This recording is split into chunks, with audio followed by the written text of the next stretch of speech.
We present I'm Sorry, I Haven't a Clue, the antidote to panel games.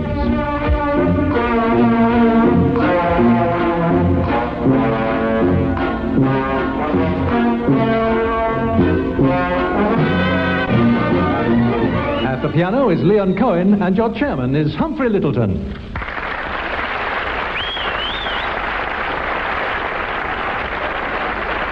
Thank you very much. Thank you very much. Those taking part are Tim Brooke-Taylor and William Rushton.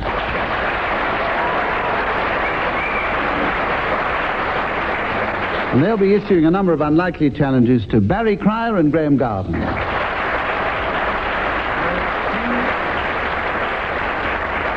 And I'm in the chair because there's no room on the table. The first round is called...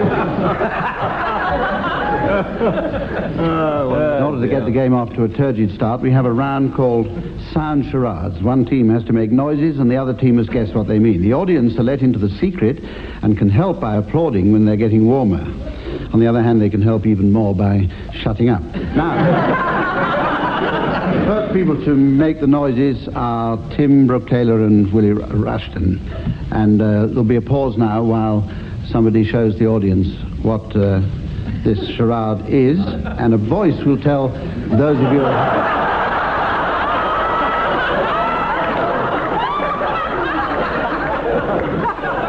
And Tim and Willie's charade is a walk in the Black Forest. A walk in the Black Forest.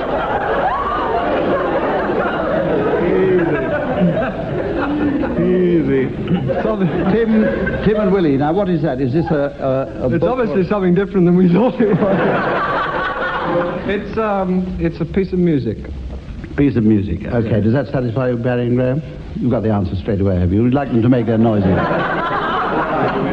the noises first. Yes. Are you how many parts are you doing it in? We're doing it all together. All together. All together. Do you want to know how many words there are on the... Yes. Damn.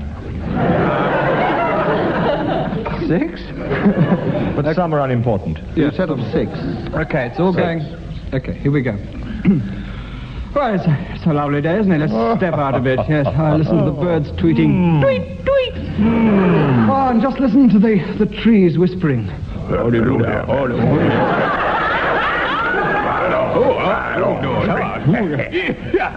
It's a fine thing.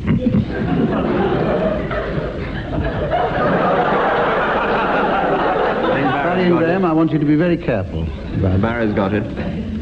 Little of what you fancy does you good is too many letters. It must be a walk in the coloured forest. Nearly. That was a lukewarm hint. A walk in the immigrant forest. Walk in the Emergent Nations Forest. No, we're getting to it. It's probably a walk in the Black Forest, isn't it? Oh, yeah!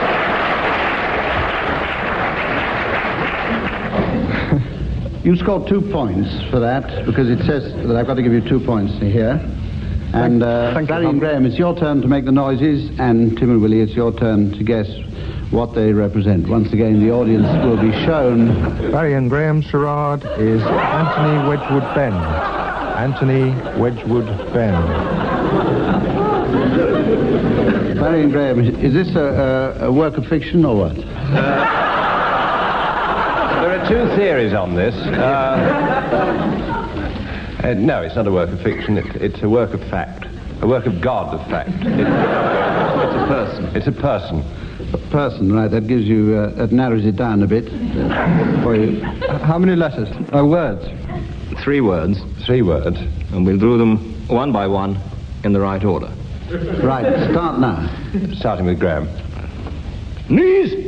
Don't talk to me about knees. Can't stand knees. Knees are out. Oh! Part 2. What's that under your bed? Oh, that's... Good Lord, that must be worth a fortune. Certainly is.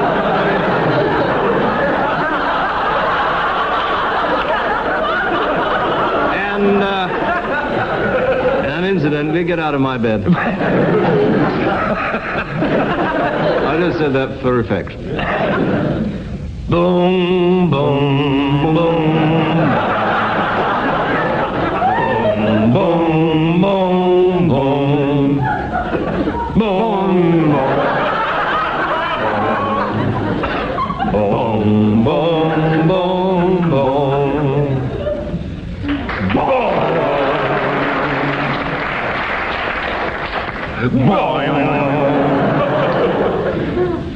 Edgar Allan Poe.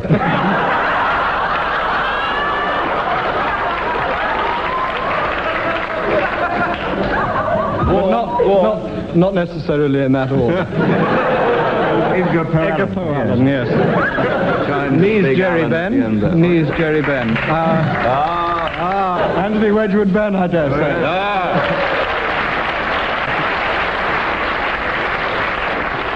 Can you explain how you arrived at that conclusion? I don't know, he's a worker. Barry and Graeme, I'm only going to give you 1 mark for that, because they took longer to guess it, but you took longer to do it. This is where I introduce a round that's played at the end of the programme. I want to give the teams time to think through the programme of silly names for people arriving at the publican's ball. Publican's ball. So start thinking teams, because you won't need to think in any of these other rounds. This one's the blues, familiar round to all our listener. And, we have Leon Cohen at the piano to provide the accompaniment to this. Each team will give the other team the topic for a blues, which they must then improvise. And Barry and Graeme will give a topic, please, to Tim and Willie. We'd like to give you the Private Army Blues.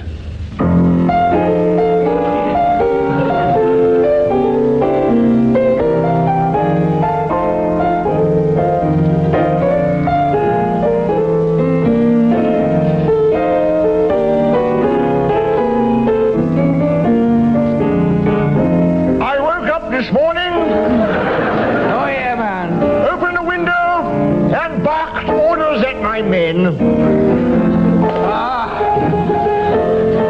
Look, lads, I shouted, we're the Johnnies. We're going to make Britain great again. Oh, yes, we are. Plan of action for today. 1.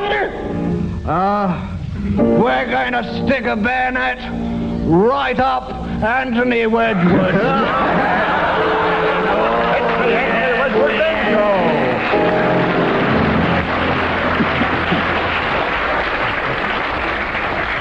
Nothing personal, Okay, Tony. very good. And, Or you might notice us coming. Tim and Willie, will you give a topic now to Barry and Graeme? Sugar rationing.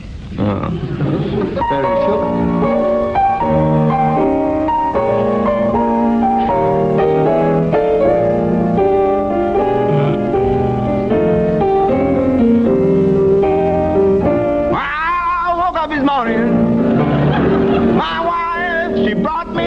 Cup of tea. Cup of tea. A cup of tea. Yeah, that's what I said.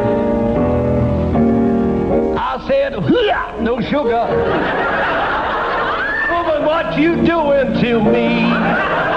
What you doing to me? Well, she said, do you want some honey? I said, sure do, honey, but after I've had this cup of tea.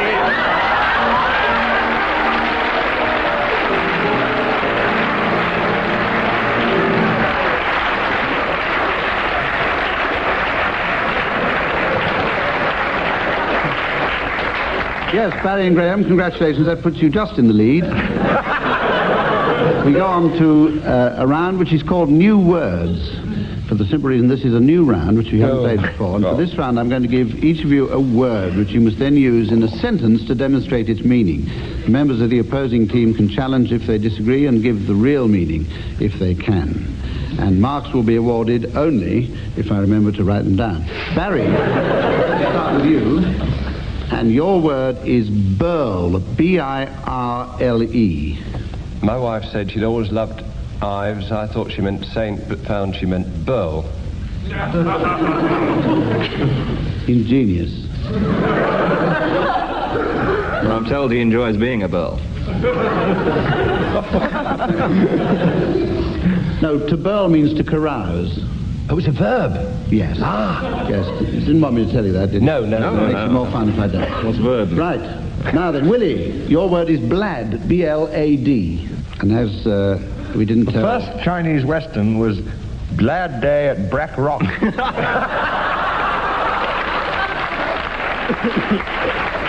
Brack Rock, actually, to be totally accurate. Don't be totally Very accurate. close to it, actually. Actually, I'll tell you the meaning. It means to step heavily, to blad, as you knew. As I suggested. At Brack Rock. Graham, it's your word now.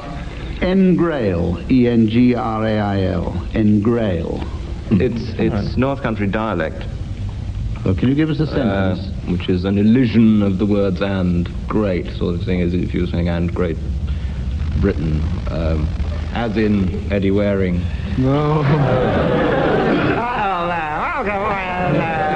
And Graeme Britain is very nice.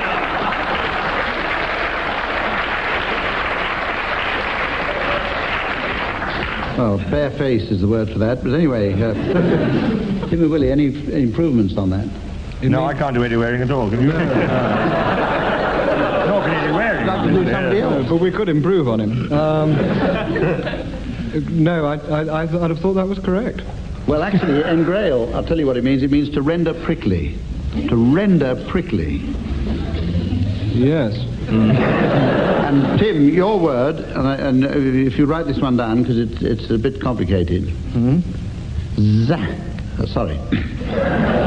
It's me hay fever. Zaptieh. Z-A-P-T-I-E-H. He sank to his knees shouting, "My zaptiers are frozen." But on the other hand... Elaborating, I mean, can you elaborate on that a bit? Its meaning as zaptieh is a what? It's a sort of... Go on, son. sort of basket you play... We're not having any double play meanings on this. zaptiola with. That's a blad. It's a sort of zaptier. Tarara zaptier. Well, you're getting closer all the time. Zaptier. T-A.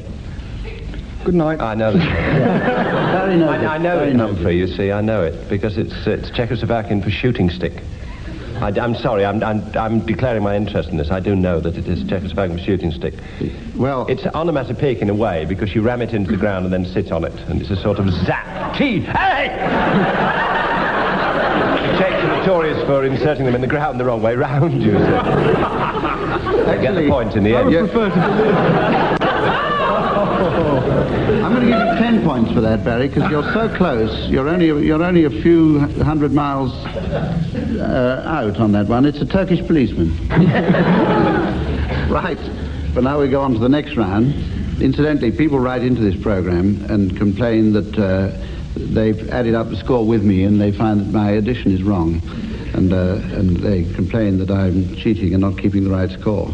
I'd like to say that I find that incredible. This round is called, it's a musical round, this one. The musical round is called opera. And I want you to sing a snatch of grand opera, or indeed any other kind of opera, from a selected passage. And we're going to start this time with Barry and Graeme. Barry and Graeme, we want you to sing a passage from the Stock Market Report.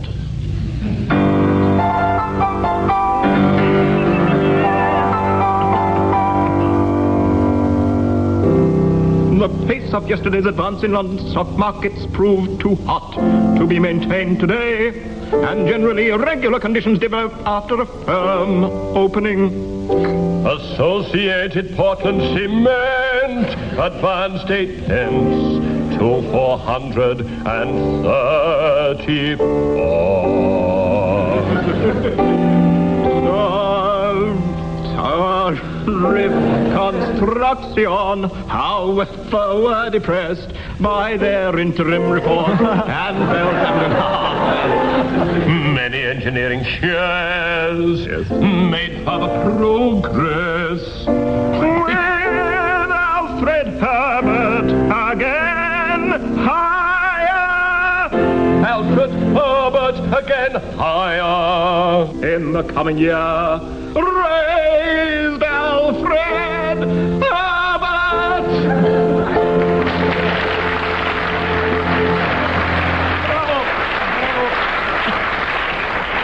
Well, no wonder shares are going through the floor. Anyway, Barry and Graeme, very, very good. Tim and Willie, your libretto is from the shipping forecast. And would like to say to anybody out on the ocean who is listening to this is only a game. And this is taken from a shipping forecast of several years ago.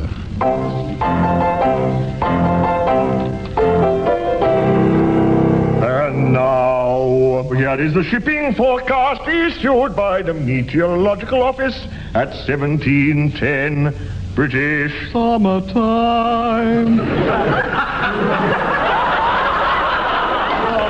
Summer slowly east across western and northern.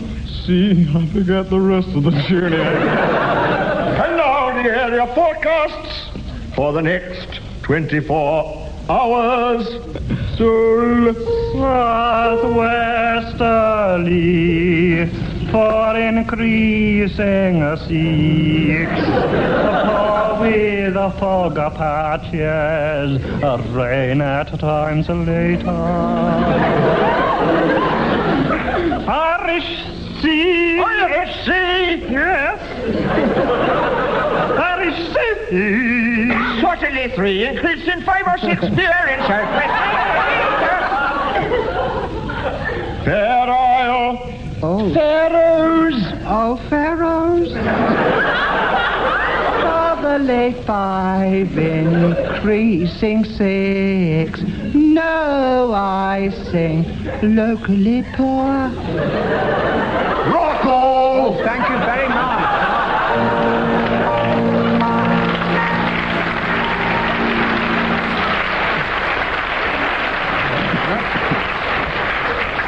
Well, if you've tuned in the middle of this program, you must be absolutely flabbergasted. That brings the score to Tim and Willie 82, Barry and Graeme 28.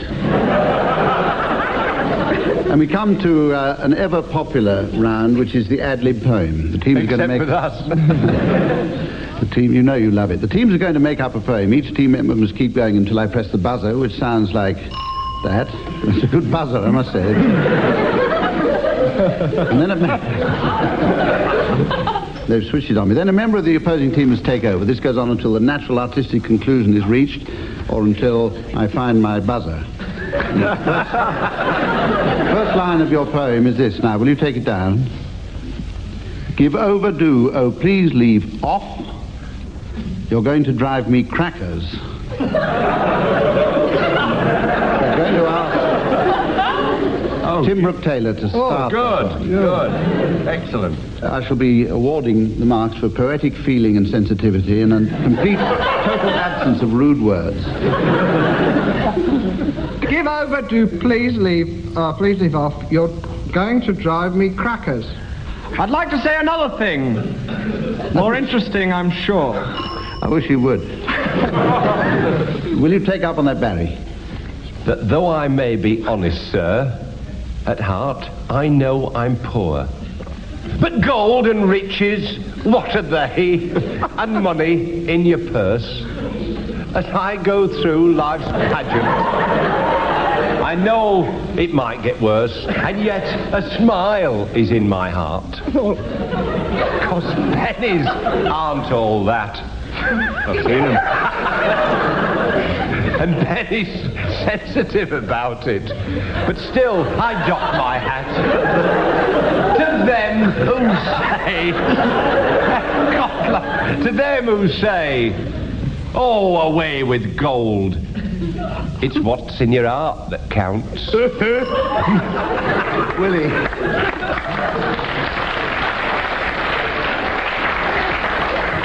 As long as someone gives you gold in very large amounts. I must admit, I hate to say, my financial acumen is not entirely sound. I could say that again. My financial acumen is not entirely sound. It's not. And once more I'll repeat. The soundness of my acumen, finance-wise, leaves a lot to be meet. I should have said, as you will note, met there instead of meet. But I've got a mouthful of dripping hot wet peat.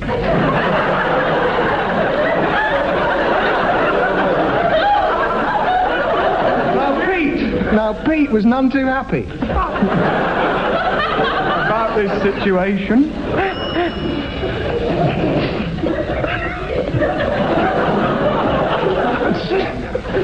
He was a kindly lad and said, without irritation, "Nay, nay, our Tim. Nay, nay. I'll say it yet again. Nay. He said, let's get to the point. Enough of all this prevarication. The meat is gone. Prevarication. Prevarication, yes, he did indeed. The meat is gone. I'll take the train, in spite of the electrification. For they've electrified the line. The coach and carriages too. And if you step inside one, you'll quite soon reach Waterloo. Not Waterloo, I cried at once. My hand, it smote my brow. I thought that was where Wellington stood on the golden prow. 'Twas Nelson on the prow, I cried, because I'm a learned lad. I've had an education. I've learnt what is what, and that, and had. I asked this surly youth, what do you mean, young fella? He said, I'll tell you now, sir. And to you, madam, to me, I will tell her.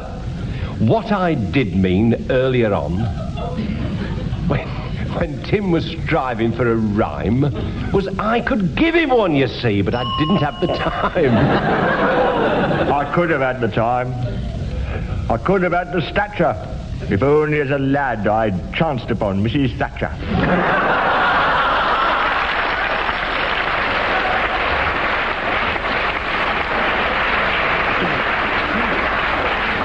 Well, I know of no better artistic conclusion than Mrs. Thatcher, so we'll go on now to the round where I have a well-deserved kip, while the teams give their announcements for the late arrivals at the publican's ball.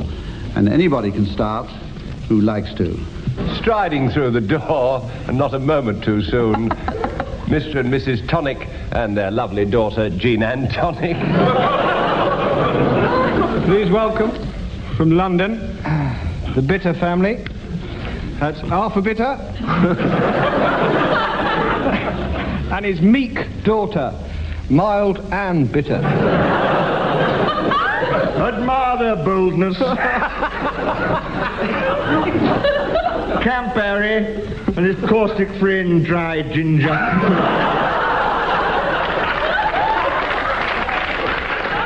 And a warm welcome, please, all the way from sunny Italy.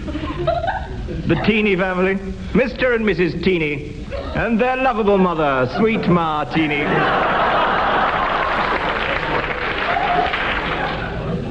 All the way from Scotland now, two very close friends, known to their intimates as the Gay Gordons, but known to us. Angus Jurabitters, his very close friend, Huey Dram. And also from the heather-clad Highlands. Oh, welcome. Mr. and Mrs. Twisky. And their lovely daughter, Moll Twisky. And while you're at it... Oh, not. Yes, the Port family. Tony Port. And his wonderful elderly sister, fine old Ruby.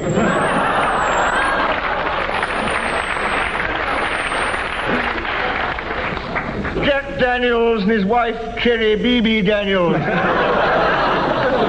Mr. and Mrs. Attick and their son, Titus Attick. There was another version, but speaking of the lovable nuts we meet in pubs all over the land, will you welcome all the way from Italy, Signor and Signora Ascio, and their drunken son, Giovanni. Not to mention Mr. and Mrs. Ralwater and their daughter, Minnie Ralwater. And from Greece, O. Who's O? Correct. Those enthusiastic clairvoyants, Mr. and Mrs. Drysherry, and their medium Drysherry. From Sweden. Oh, sorry. Rush in the doorway there. But in the lead from Sweden, Mr. and Mrs. Tortoise, please. And their son Lars. Tortoise, please. And Bloody Mary. 3 soft drinks only, because the other stuff's playing hell with the flock wallpaper. To Dandelion and his bird, Ock. Ladies and gentlemen, that brings the score. That brings From la belle Paris. Oh, hey, welcome. Hello. Monsieur et Madame En Rouge, and a son educated in Scotland, Mac En Rouge. Ladies and gentlemen, I was going to say a few minutes ago that brings the score to an interesting point, but I've actually lost interest.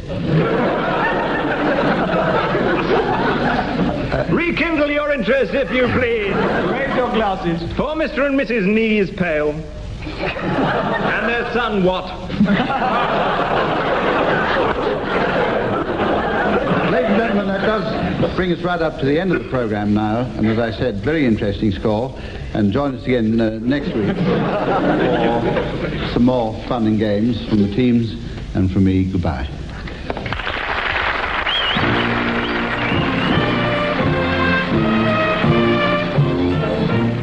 William Rushton, Graeme Garden, Barry Cryer and Tim Brooke-Taylor were being given silly things to do by Humphrey Lyttelton, with Leon Cohen setting some of them to music. Production was by John Cassels.